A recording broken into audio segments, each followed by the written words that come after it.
Greetings, groovers. 'Tis I, Nick Hennegan, on Resonance 104.4 FM. Flipping marvellous, of course. And on BohemianBritain.com.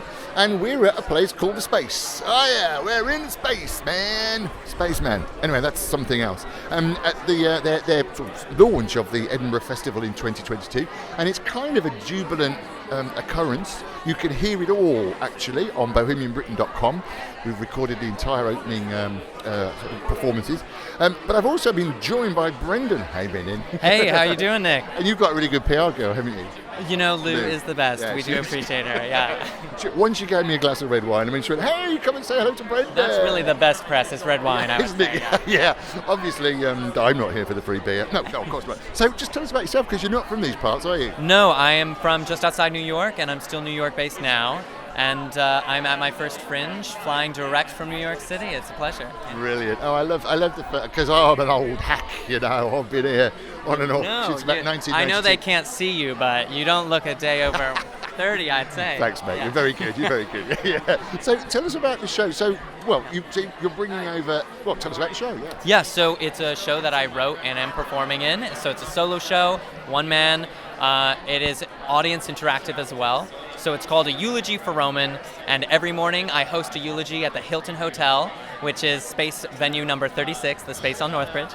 And we... I didn't know that, Hilton. Yeah. It's a bit posh, isn't it? I know. Carry on. Well, it's perfect for a eulogy, I would say. Yeah. So basically, whoever wanders through the doors becomes a part of the eulogy, and it turns out a little differently every time. So it's something you could come back to even multiple times if you're so moved, but we'd love to have anyone even on the first go. So how would you... what is it, stand-up? Is it drama? No, it's really it's a theater piece. I would call it a play primarily, but it has improvisational elements because of the interaction that is. So about 3/4 is written, scripted, structured, and about 1/4 is completely unscripted and to be decided by the audience. But what's fun is, as a first-time goer, you may not really be able to tell what's written, what's planned, and what quite isn't. And that's something we love to play with in the show, yeah. And what's your background? So I noticed it's... Oh no, I was looking at the name of the person that did the artwork. So what's your background? Is it theatre? Is it writing? Yeah, it's theatre. It's acting primarily. So this is actually my first professional foray into writing, although I've written recreationally and I studied writing somewhat undergrad in college. I'm actually a graduate student in acting at New York University Tisch right now. So acting is my primary focus, and I'd done solo shows in New York, but this was a moment where I felt I wanted to try my hand at actually writing one myself. I'd done enough of other people's writings, and the Fringe was happy to have the piece. We submitted it to the Space, and they welcomed us with open arms, and we previewed out New York, and it was really well received, and we're thrilled to be rolling right here into Edinburgh now. I mean, it's interesting because obviously New York, everyone knows New York, a fantastic major world capital. What was the attraction, was there an attraction, I should say, of Edinburgh for you to be in Edinburgh? How's it looked on it over the pond? Yeah, over the pond, I would say Edinburgh still is like the gold standard of definitely solo show type work, but also it's seen as a festival full of just new work. This is where actors cut their teeth. This is where they, it's a bucket list milestone. You've got to get to Edinburgh at some point. So as somebody who, wants to continue with this career, it seemed like, hey, I haven't gotten to do this yet. What's all the fuss about? And so far I really get it. It's pretty singular, so I understand the reputation it holds. And how was your lockdown? I know it's slightly different in the States, but not much. We all went through the same thing, really, didn't we? Yeah, it was tough. That kind of led me into grad school, actually. I took some time away from performance because of the lockdown. The theaters in New York closed. I kind of read the writing on the wall. But it's good. Things are opening back up now. It's a great time to be training because when I'm done with graduate school, hopefully we'll be living in some semblance of a new normal. I know that's the phrase we all cling to, a new normal, but being here at the festival with it back in person is a really comforting sign. It's so exciting to do this piece especially that's so interactive with people in a new space. It's something that we just couldn't have done in the last 2 years, so it's really exciting to be a part of. And there's been quite a lot of criticism of the Fringe. Although it's your first time, so it doesn't make any difference, I suppose. I've heard some, yeah. But not so much criticism, but the fact it has got so big and so massive. Is it living up to what you expected so far? I know we're still very early on, aren't we? Yeah, it is early, but I would say the first thing I was struck by is it is larger and more overwhelming than I actually expected. People talk about a very quaint town. They talk about Harry Potter. This was this felt almost more like the Royal Mile as Times Square, to put it in our terms.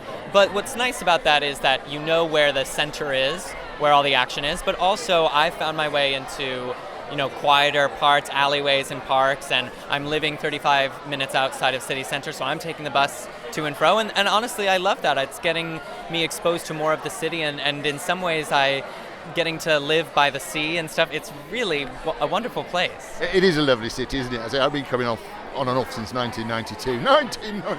And Jo Rowling, by the way, she did write most of Harry Potter in some of the cafes. Jo Rowling, J.K. Rowling, yeah, she did. Yeah. Do you know why? It's because her child wouldn't stop crying. Oh my! She had to keep moving the child. And I don't know whether that's world exclusive. I don't think so. So what? Great. So tell us about the show specifically. I mean, what is it? I know you've talked about it, but just tell us about it. Yeah. So the actual plot of it. So the genre, I would say, is it's a dark comedy, coming of age solo show with audience interaction. But the plot is basically. A young man comes from the United States to Edinburgh to eulogize his best friend who has recently passed. And so he attempts to eulogize him, but he discovers that the eulogy is a little bit more challenging to complete than he anticipated. So that's when he recruits the audience's help to basically honor his friend in the way that he feels Roman, the friend, would want to be honored. That sounds quite emotional, actually. Quite what? Does it get quite emotional? It can, yes. It's like I said, a little different, but sometimes audiences are teary. Every audience laughs. That's the good news. Is there's definitely lots of fun to be had. But yeah, it can get emotional, and I think that without being too cliche, I think some great theater is the stuff that makes you laugh and then it makes you cry just moments later, and I think that that's what this piece aims to do. And we've gotten it happening a few times, so we'd love to do that here as well. Oh, absolutely. And is Roman a real character? Roman is based on a real couple of people and stories from my life. It's not fully autobiographical, but it is designed that when you see it, you might be like, hey, this, you can't quite tell whether it's fact or fiction, and that's probably because a lot of it is fact from my own life that's then been chopped up and replaced. Yeah, it's sometimes the strongest stuff, isn't it, when you've got that air of reality. Yeah. Well, especially as my first major writing piece, I was given the advice, write with what you know, and I definitely dug up some old memories for this one, which has been a treat. Haunting, but also a treat. Brilliant. And what do you hope to get out of Edinburgh? I mean, is there a game plan, or was it just what did you want to get out of it? Yeah, for me personally, it's to experience Edinburgh, be as open as possible, get this work and get my own performance work in front of as many people as possible, and then just see where it takes me. I would say in many ways I've already succeeded on that mission. I'm thrilled to be here. I'm thrilled to be meeting people, and performing in front of even a handful of strangers would be a gift. But I've gotten to meet so many more than even just that, and we're performing all the way through August 20th, so I'm really excited for every person that gets to walk through that door. Will be a treat. And you've already got some quite good reviews.